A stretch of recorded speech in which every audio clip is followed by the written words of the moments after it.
On-body and body referential input present many distinctive qualities in the landscape of gesture interaction techniques, including speed, always availability, high expressiveness, and effectiveness in eyes-free input. However, while the technology for building interactive systems featuring on-body input has advanced significantly, our understanding of user preferences for intuitive gestures remains limited. In this work, we address this imbalance by reporting empirical results from a large sample end-user gestualization study involving the body as a reference surface for input. We specifically focus on gestures involving regions of the opposite arm, such as the palm, forearm, and upper arm, as prior work has shown that input in these regions is consistently preferred and regarded as the most socially acceptable compared to other body parts. In this context, we make the following contributions. We formalize Intermanual Deictics as a distinctive gesture class in the landscape of gesture-based interaction and highlight their quality properties, asynchronicity, deictic nature, and support to implement a referential action. We report empirical results from a large end-user gestualization study with 75 participants who proposed Intermanual Deictics involving the palm, forearm, and upper arm. We use our findings to derive a set of 8 design principles encompassing 16 practical implications for intermanual deictics, where the palm, forearm, and upper arm serve as both support and reference for input.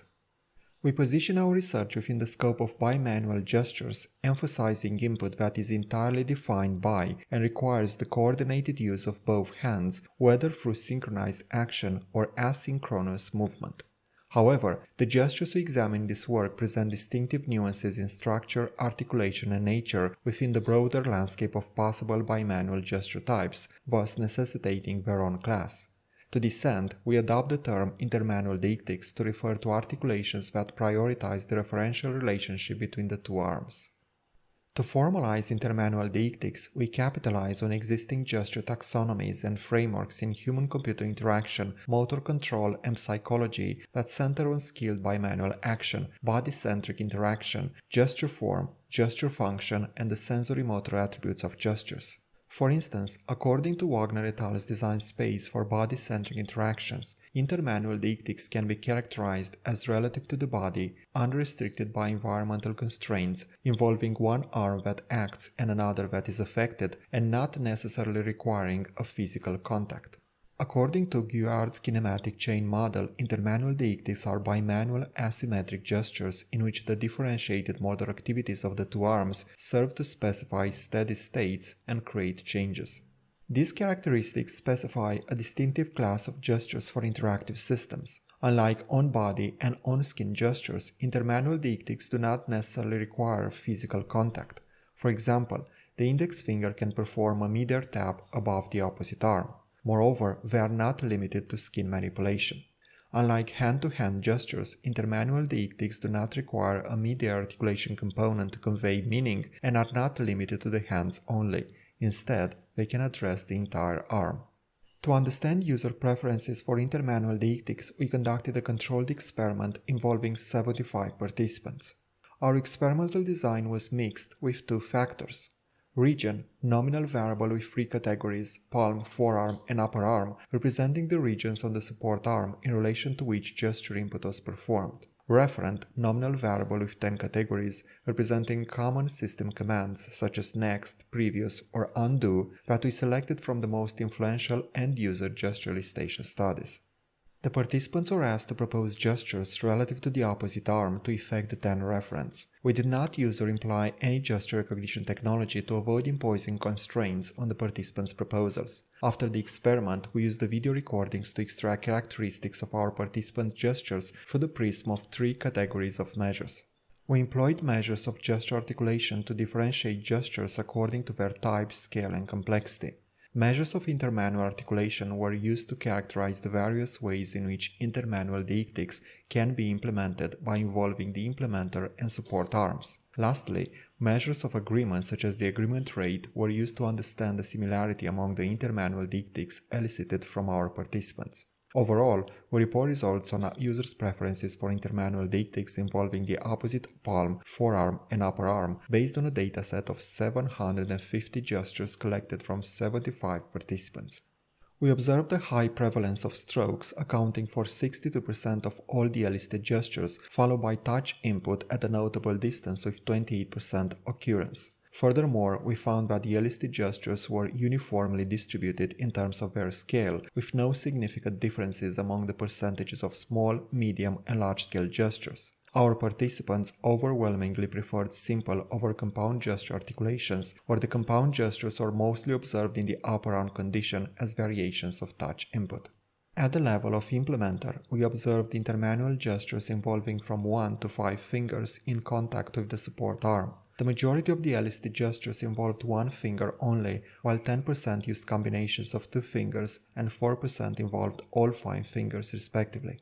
We found different preferences for the support region on the opposite arm relative to which gestures are performed. For example, in the palm condition, gestures predominantly targeted the palmar surface followed by the fingers, with similar distributions observed across individual fingers. In the forearm condition, the majority of the gestures employ the mid-forearm region, whereas in the upper arm condition, gestures predominantly involved the mid-upper arm. To understand the level of consensus among our participants' gesture articulations, we computed the agreement rate measure for each combination of the region and referent variables. We found an overall agreement rate of 24% in the palm, 34% in the forearm, and 20% in the upper arm conditions. Based on these findings, we compiled a consensus set of intermanual deictics with 2 choices for each referent. The winning gesture shown on the first row in each region was based on the most frequently elicited gesture articulations for that referent. We also included an alternative gesture showing the second row, representing the second most frequently observed articulation in our dataset. For example, the next and previous referents are mostly performed in the palm condition with swipes toward the ulnar and radial sides, but some participants prefer performing taps on the little and ring fingers. We used our findings to outline a set of design principles and corresponding practical implications for interactions that incorporate intermanual deictics as follows. We recommend design of interactions involving intermanual deictics that leverage the entire support arm from fingers to shoulder. For example, controlling a music application could utilize the entire arm, tapping on the palm to play and pause, swiping on the forearm to skip to the next song, and pinching in and out on the upper arm to adjust the volume, where the various controls are evenly distributed across the arm. We also recommend expanding intermanual deictics with cross-region input. For example, a swipe that starts on the forearm and ends in the palm could mean advancing 5 items in a list, compared to a swipe solely on the forearm that advances 1 item at a time. This design allows different effects by reusing the same gesture across 2 connected arm regions. Another recommendation is design complementing contact-based with hover gestures performed in mid-air around the opposite arm. For example, tapping on the forearm could select a song in a music application, followed by a second tap at another location to play it, while the mid-air trajectory of the finger between the 2 taps, whether longitudinal or traversal, could indicate play now or cue to play next. For more empirical findings and design guidelines, please see our paper. In conclusion, we examined user preferences for intermanual deictics, a distinctive gesture class in the landscape of gesture-based interaction, characterized by referential structure and asymmetrical postural manipulative action. Our contributions add to the existing body of knowledge for designing on-body interactions, with new insights obtained from the largest sample gesture elicitation study in this area. We look forward to innovations enabled by our findings and free dataset toward intuitive gesture-based input that effectively references the user's body in novel interactive systems. Thank you.